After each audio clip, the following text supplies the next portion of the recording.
Hello folks, and welcome back to another marvelous anime video. Berserk needs no introduction as it's the seminal work in the dark fantasy genre by the legendary mangaka Kentaro Miura. With the series approaching its fourth decade of existence rapidly, it continues to inspire and entertain fans of all generations to this day. It's hard to come across any anime or manga enthusiast that hasn't heard of Berserk. It's a complex story that delves into profound human themes of existential crisis, the meaning of humanity, religion, and divinity, to name a few. The series is replete with a cast of interesting and deeply layered characters, one of whom we're going to be exploring in our video today. Out of all the characters in Berserk, perhaps none is more enigmatic than the oldest member of the diabolical Godhand, Void. His origins are shrouded in mystery, and Miura tells us nothing explicitly about the true identity or purpose of this infernal being. However, we can pick up the breadcrumbs left to us by the author to paint a somewhat blurry picture of this character's life and design. The Godhand are the manifestation of evil in Miura's Berserk, and they're responsible for the misery and suffering of all those that dwell in those lands, and in the center of it all is the Void. He orchestrates the fates of individuals in a cold and calculating manner, completely detached from the suffering that follows due to his actions. In this video, we mean to explore his character and show you that he's more than just an archetypal villain. He's perhaps the closest thing to the nature of evil that is pervasive throughout the entire series. By the end of this video, we hope you come to understand the massive impact that this character has on his world, despite his limited appearances and dialogue. It's reflective of Miura's genius in how he is able to craft such a complex character not just visually, but narratively as well, while providing such depths despite very little screen time. So, without wasting any more time, let's dive right into the dark and dangerous world of Berserk as we attempt the risky task of delving into the life and mind of the most powerful creature that dwells within. Remember to stay close and not peek too hard because, like a wise man once said, if you stare into the void too long, the void stares back at you. Let's begin. The tragic origin of Void and his ascension into a member of the Godhand. For the longest time, Void was just this super powerful being who was considered the de facto leader of the Godhand.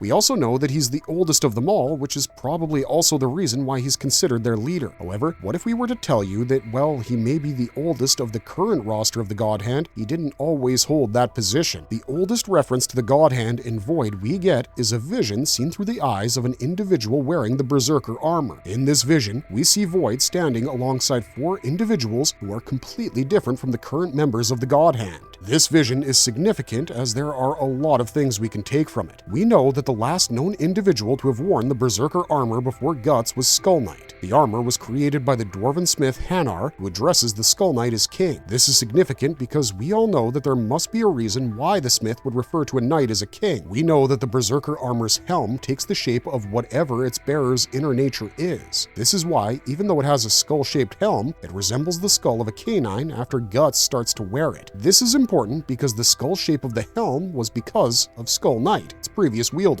Who else has a skull motif on their helm and was also a king? The answer, of course, was the legendary conqueror King Geiserik, who is credited with having unified the ancient world through sheer brutal force. King Geiserik was famed for his cruelty, and in his tale, we hear of a saint who he tortured endlessly in the Tower of Conviction. In the end, the legend states that 4 or 5 angels came down at the behest of a displeased god, and the city, along with Geiserik's empire, came crashing down overnight. That sounds a lot like a sacrificial ritual to us. The Godhand have been referred to as angels before, along with the fact that the torture seems like the ideal conditions for the activation of Behelit. The number of angels is relevant too, as that is the number of Godhand members as well. You must have figured out where we're going with this by now. We believe that there were 4 angels that appeared in front of the sage, after which the tortured wise man sacrificed the entire empire to become Void, thus joining the ranks of the Godhand and becoming the 5th angel from the legend. We know that the legend states that the sage was professing the sins of King Geiserik day in and day out under immense torture, meaning that this person was calling out the king for his atrocities, which further implies that he held a great love for the ordinary citizens of the empire. So great was his love that in his moment of utter despair, which led to his Behelit awakening, he sacrificed the very citizens and kingdom he loved in exchange for ascension into a member of the Godhand. Another interesting thing that backs this theory is Void's own physical appearance. He has a strikingly large exposed brain, and we know that Godhand's appearances are a twisted reflection of their inner selves. The large exposed brain is a mockery and reflection of a sage's vast wisdom and knowledge. The vision that we see from the eyes of the Berserker armor wearer is probably from a moment sometime after the destruction of Midland, when Geisric approached Hanar about becoming the Skull Knight, as he was no longer king, as repentance for his past deeds and what he had brought upon the world. The tale of Geisric might not just be the origins of the Skull Knight, as he only gets the Berserker armor later. It might also be the origin story of the sage that gave up on humanity and became the all-consuming Void.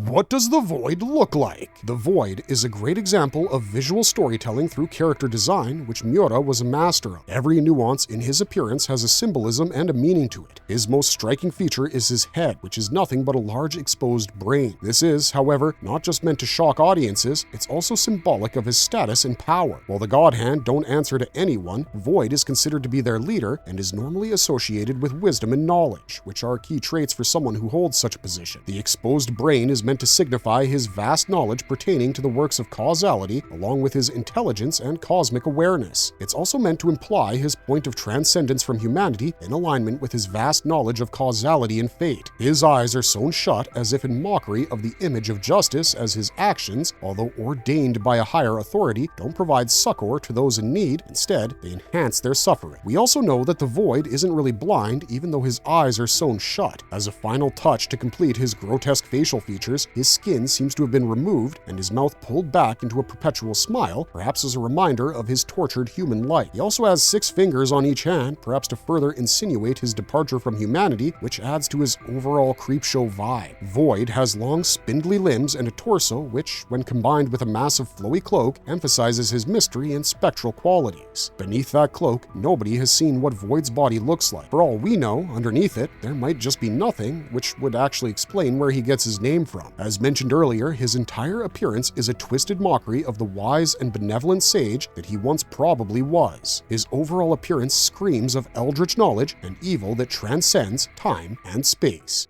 Void's personality. Through Void, Miura presents us with a unique take on an antagonistic character. He's not your typical villain, driven by things like passion, hunger for power, or even revenge. It's highly doubtful that Void even sees himself as evil or the villain at all. He's presented as the greatest instrument of causality, completely unfeeling and devoid of empathy. All of his actions seem to be in accordance with some sort of insight he has been granted about what causality has in store for the individuals whose path crosses his. There is a certainty that borders on casualness, as he seems to be completely sure about the outcomes of his actions. This display of confidence lends to his menacing aura. He does not rage at his foes, nor does he mock them. In fact, he actually speaks with elegance and does not have a single hint of condescension. For instance, he addresses the sacrificial members of the Band of the Hawk as honored guests instead of what they truly were, lambs to the slaughter. This is in stark contrast to how the other members of his group behave. It's distinct from Slan's lustful sadism, Ubik's demented playfulness, and Femto's feigned righteousness. This sort of politeness only makes his personality even more unsettling, as he behaves in this manner, all the while damning the souls of thousands of mortals. He's a master manipulator who edges those chosen by causality towards their destined fate. However, he doesn't employ deceit in order to do this, but cold, hard facts backed by logic. For instance, during the 5th eclipse, he doesn't openly tempt Griffith with the promise of power and ascendance. Void acts as if he's a mouthpiece of a predetermined universe, framing the eclipse as Griffith's unavoidable destiny. He cleverly presents his ascendance as the only possible outcome before Griffith. Void's speech is laden with the sort of language used by priests and scholars. There's a ritualistic manner in the way he approaches everything, as seen in the way he underpins the eclipse's metaphysical and philosophical nature. An example of this is quite literally that he's the one who performs the invocation of doom that marks the Band of the Hawk with the brand of sacrifice, acting as if he were the high priest of damnation. He has a detached personality that extends beyond his detachment from humanity. Even though he is probably the oldest member of the Godhand at this point, he seems to show little to no care about the rest of his comrades either. He's nihilistic to the core and resigned to the inevitability of events. However, his nihilism doesn't display open hostility or the violent emotions associated with one who upholds such a philosophy. Instead, Void's nihilism is deeply rooted in his absolute belief in the law of causality. As his name suggests, an aspect of his personality is a gaping nothingness of cosmic proportions due to the absence of his own will.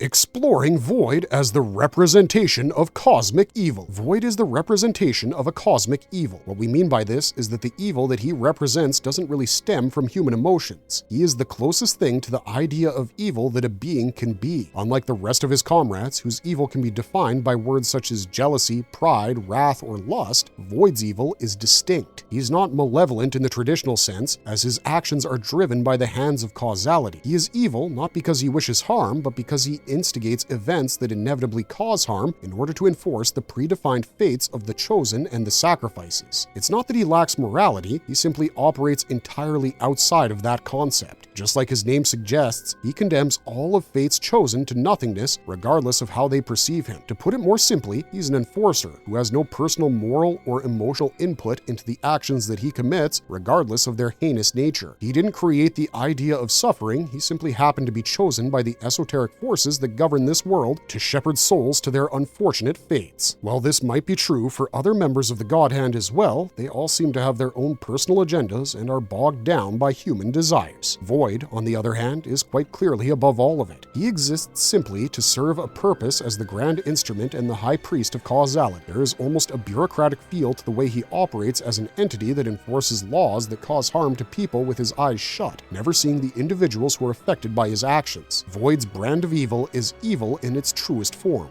as it is inevitable, impersonal, and utterly unconcerned with human values. This actually makes him completely opposite to Femto in many ways. Unlike Void, who's detached from humanity in every sense of the word and acts as an arbiter of fate, Femto is very much still driven by ambition and attached to the world. He wishes to create a utopian kingdom of his own, which is a desire he had even as a human. In the case of Slan, it is equally straightforward as well. Slan seems to revel in the worst forms of hedonism, lust, and sadism. From her appearance to her actions, she is temptation personified, which is in stark contrast to Void's almost ascetic persona. She evokes and thrives on the voracious appetite that lurks deep within the souls of mortals, whereas Void is simply unconcerned with such matters. The same can be said for Ube, who is perhaps the most similar to the traditional understanding of a Faustian devil. He tempts people with lies and illusions, leading them to their downfall and demise. We know by now that Void speaks plainly and doesn't employ deceit as a tactic to enforce the law of causality. Ubik is perhaps the second most enigmatic of the Godhand after Void, as he deals in a few words. Unlike Void, once again, he's a harbinger of death and destruction in a more direct manner. You can see from this example how far removed Void's evil is even from his own comrades who occupy a similar station to him. He is ascended well and truly beyond just matters of the flesh, metaphysics, and philosophy, making all that he does cosmic in scope, including the nature of his evil.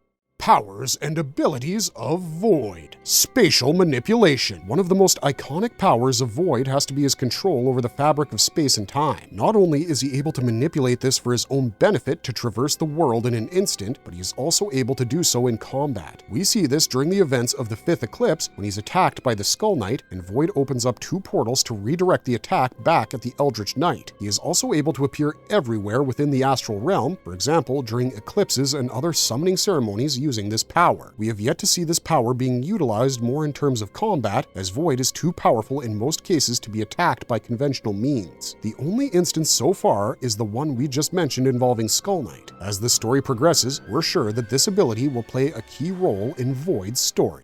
Telepathy. Although it's not mentioned explicitly, there is evidence to show that Void has telepathic abilities. If you look at the way he converses with individuals, he does so without actually opening his mouth to speak, yet we know that he is conveying his thoughts to them as the audience. This is only possible if he is directly projecting his inner thoughts into their brains. His brand of telepathy seems not to be limited to simply thought projection, but also invading the minds of his chosen targets in his astral form. For instance, when he approaches a tortured Griffith in the tower where he's being kept as a vision of sorts, Griffith quite clearly sees Void's physical form, even though he's not physically present there. He seems to quite clearly understand the inner mind of his targets, perhaps due to his attunement to the flow of causality. This ability is perhaps his greatest tool in manipulating people towards their fate.